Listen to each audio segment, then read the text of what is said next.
अहमदाबाद विमान हादसे में शवों को उनके परिजनों को डीएनए सैंपलिंग के बाद ही सौंपा जा रहा है और उनके जो परिजन हैं उनसे सैंपल लिए जा रहे थे जिससे शवों की पहचान कराई जाए और अंतिम संस्कार के लिए उन्हें सौंप दिया जाए।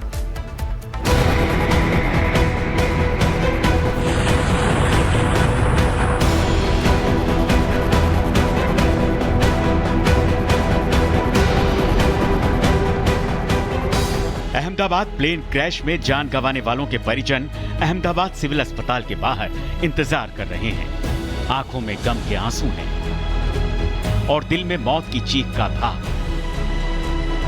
मौत की आग ने जिस्म को तो पहले ही जला दिया है। पहचान के निशान मिट चुके हैं। चेहरों की तलाश की कोई आस नहीं है।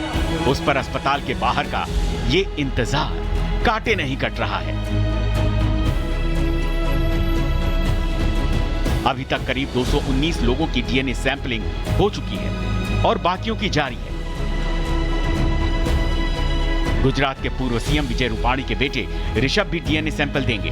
बताया यह भी जा रहा है कि 7 से 8 शवों को सौंपा जा चुका है। माना जा रहा है कि 72 घंटों के बाद डीएनए की रिपोर्ट आने लगेगी, जिसके बाद शवों को सौंपने का काम शुरू हो जाएगा, जबकि सभी शवों के पोस्टमार्टम का काम पहले पूरा हो चुका है। डीएनए मैच के बाद शवों की पहचान सही से हो सकेगी, जिससे सही शव को असली परिजनों को सौंपा जाएगा और कोई गलती नहीं होगी। 12 जून को ये हादसा हुआ और उसके बाद लगातार यहाँ पे डीएनए सैंपल्स लिए जा रहे थे। कई ऐसे उसमें नागरिक थे जो कि बाहर विदेशों के रहने वाले थे, तो ऐसे में उनके रिश्तेदारों को यहाँ पे आने में समय लग गया। लेकिन अब यहाँ की स्थिति को दिखाए तो देखिए यहाँ पे अधिकतर लोगों के जो डीएनए सैंपल्स है वो ले लिए गए हैं और जिनके डीएनए सैंपल्स मैच किए हैं, जिसमें अधिकतर जो है वो मेडिकल स्टूडेंट्स थे जो कि मेस में उस समय मौजूद थे, अपने हॉस्टल में मौजूद थे। उनमें से कुछ के शवों को जो है उनके परिवार को हैंड ओवर कर दिया गया है। लेकिन अभी भी जो विमान में सवार यात्री थे उनके डीएनए सैंपल्स की जो रिपोर्ट्स हैं उनका वेट उनके परिजन कर रहे हैं। जैसे ही वो डीएनए सैंपल्स आ जाएंगे उसके बाद उसी आधार पर परिजनों को उनका शव सौंपा जाएगा। 241 लोगों पर मौत इतनी बेरहम हो। मैसेज और एक और फाइल चेक करने का मौका शायद रोक सकता था मौतों को,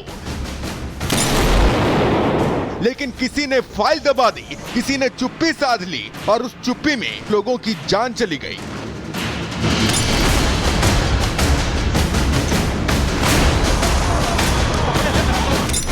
बारह जून को अहमदाबाद में हुआ हादसा नहीं था, यह था सिस्टम की लापरवाही का नतीजा। और अब जब सब कुछ खत्म हो गया है, डीजीसीए की नींद खुली है, अब आदेश जारी हो रहे हैं और अब जांच की बातें हो रही हैं। अहमदाबाद में एयर इंडिया के बोइंग 7878 ड्रीम लाइनर विमान के दर्दनाक हादसे ने पूरे देश को झकझोर कर रख दिया। कौन था सर? इस दुर्घटना के बाद एयर इंडिया भी नागरिक उड्डयन महानिदेशालय की रडार पर आ गई है। डीजीसीए यानी director general of civil aviation ने एयर इंडिया विमान हादसे के बाद जांच के आदेश दिए हैं। एयर इंडिया की बोइंग 7878 और 7879 की हर उड़ान से पहले पूरी टेक्निकल जांच होगी। जांच में मिली खामियों की जानकारी नियामक को देने का निर्देश दिया है। अब हर फ्लाइट से पहले बोर फ्यूल सिस्टम, हाइड्रोलिक और इंजन कंट्रोल की स्कैनिंग जरूरी होगी। अब flight control checking, take off data की मॉनिटरिंग और इंजन एक्चुएटर का ऑपरेशनल टेस्ट अनिवार्य है। एयर इंडिया पर डीजीसीए का आदेश 15 जून 2025 से लागू होगा। डीजीसीए के आदेश में यह भी कहा गया है कि हर ट्रांजिट के दौरान फ्लाइट कंट्रोल सिस्टम की जांच भी अगले आदेश तक लगातार करनी होगी। इसके अलावा बोइंग 7878 और 7879 की पावर से जुड़ी हर एक जरूरी जांच 2 हफ्ते के अंदर पूरी करनी होगी। पिछले 15 दिनों में इन विमानों में जो भी खराबियां बार बार सामने आई हैं, उनकी जांच कर जल्द सुधार करने का आदेश डीजीसीए ने दिया है और अब इन सभी जांचों की रिपोर्ट एयर इंडिया को भेजनी होगी। क्या भारत सरकार टाटा समूह से सवाल पूछ रही है कि ये प्लेन की कंपनियां जिस तरह से उन्हें आंसरेबल होना चाहिए, उन्हें जवाबदेही होनी चाहिए, उनकी उतनी जवाबदेही नहीं है। मेरे पास कागज है, मेरे पास डिटेल है, मेरे पास मटेरियल है, मेरे पास दस्तावेज हैं कि एयर इंडिया और डीजीसीए यानी कि हमारे सिविल एविएशन मंत्रालय के बीच में क्या चल रहा है। दोस्तों, एक चिट्ठी मैंने कल देखी जिसमें DGCA director general civil aviation ministry, भारत सरकार चिट्ठी लिखती है कि ये जो है एलेक कैम्पबेल करके विदेशी आदमी, उन्होंने गलती की है, he has been found to be accused. और उन्होंने क्या किया है, इन्होंने कई सारे प्रोटोकॉल चेंज कर दिया, यानी कि इमरजेंसी इक्विपमेंट नहीं है एयर इंडिया के प्लेन में, मगर प्लेन आराम से बढ़िया से चल रहे हैं। और सरकार कहती है बुरा न माने तो 15 दिन में हमें जवाब दीजिए। ये किस तरह का अप्रोच है भाई? सवाल ये नहीं कि अब क्या किया जा रहा है, सवाल ये है कि अब तक क्या नहीं किया गया। जब 2023 की DGCA रिपोर्ट में कहा गया था कि एयर इंडिया ने 13 फर्जी ऑडिट रिपोर्ट्स जमा की हैं, तब कार्रवाई क्यों नहीं हुई? क्या एयर इंडिया के पास छूट थी? क्या इसलिए कि वो टाटा समूह के पास है? क्या टाटा समूह की कंपनियों से कठोर सवाल पूछना मना है?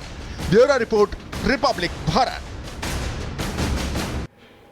अहमदाबाद विमान हादसे में शवों को उनके परिजनों को DNA सैंपलिंग के बाद ही सौंपा जा रहा है। और उनके जो परिजन हैं उनसे सैंपल लिए जा रहे थे, जिससे शवों की पहचान कराई जाए और अंतिम संस्कार के लिए उन्हें सौंप दिया जाए।